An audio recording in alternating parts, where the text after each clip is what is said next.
El fiscal general del Estado es un peón más de la trama corrupta de Moncloa. El fundamento de esta legislatura es terminar de dinamitar el Estado de Derecho.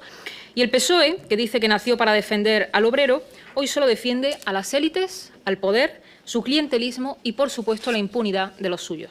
¿Es igual la justicia para todos? Evidentemente no.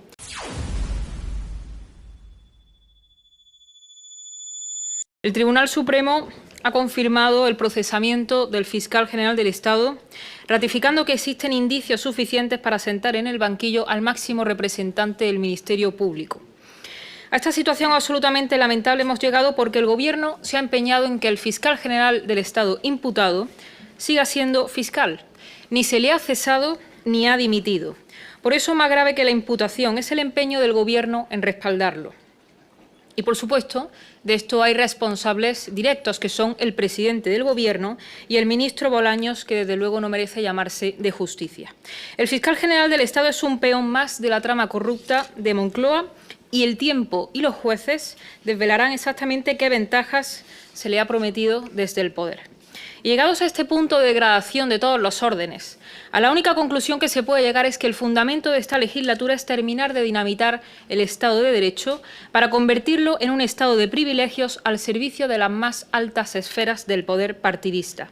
Este es el mensaje que se le está enviando el Gobierno a los españoles, un Gobierno que ha dimitido de la defensa de todos ellos y especialmente de los más humildes para proteger únicamente a su camarilla y mantenerse en el poder.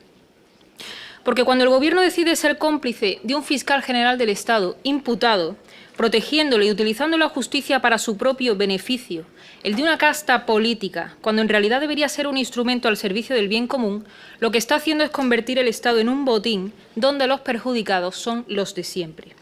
Y el PSOE, que dice que nació para defender al obrero, hoy solo defiende a las élites, al poder, su clientelismo y, por supuesto, la impunidad de los suyos. ¿Qué español puede confiar en la justicia cuando quienes deben garantizar su aplicación están protegidos por el poder político? ¿Es igual la justicia para todos? Evidentemente no. Y ese es el mensaje que envía el Gobierno todos los días con su actitud, el de que hay una justicia que va a dos velocidades. Por un lado, se protege a un fiscal general del Estado imputado cuando debería ser uno de los principales garantes de la ley y el orden. Y por otro, por ejemplo, a un autónomo que deja de pagar una cuota se le embarga. ¿Pero por qué se le protege? Pues porque lo nombra el Gobierno, porque en España no existe la separación de poderes. Y la consecuencia es que nos han llevado a un callejón sin salida, donde tenemos que soportar ver a un ministro de Justicia que ampara sin ningún tipo de pudor la inmoralidad e insulta desde la tribuna del Congreso a los jueces, a los mismos que pretende amordazar con sus leyes liberticidas. Y todo esto, una vez que por el camino, por supuesto, han caído las funciones originales de otras muchas instituciones manoseadas por los partidos políticos y especialmente por el Partido Socialista. Véase el Tribunal Constitucional para dar cabida al desguace de la nación, el Tribunal de Cuentas, Televisión Española y un sinfín de organismos que han caído como piezas de dominó, a pesar de lo cual algunos siguen en la perpetua búsqueda del mito del PSOE bueno. Y nosotros preguntamos, ¿quién es el PSOE bueno? ¿El que tiene menos imputados que el PSOE malo?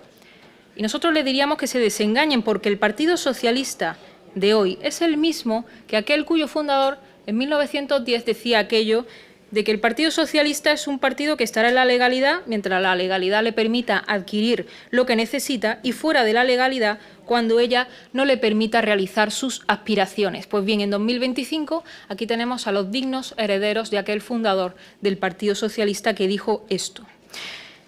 El ministro de Justicia debe comparecer y debe explicar por qué respalda a un fiscal general del Estado imputado, por qué insiste en la aprobación de una serie de leyes que lo que pretenden es terminar de secuestrar a los jueces y fiscales y qué clase de Estado de Derecho permite semejante blindaje para lo suyo cuando hay millones de españoles desamparados. Hay que oponerse con rotundidad a este Gobierno. España necesita una restauración moral del sistema que no se arregla con ninguna ley, porque una nación únicamente puede sostenerse si hay verdad, justicia y responsabilidad. Y lo único que ofrece este Gobierno son mentiras, privilegios para los suyos y arbitrariedad. Muchas gracias.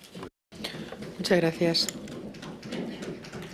Muchas gracias por ver el vídeo. No te olvides de suscribirte, darle me gusta y activar la campanita. Nos vemos en el siguiente.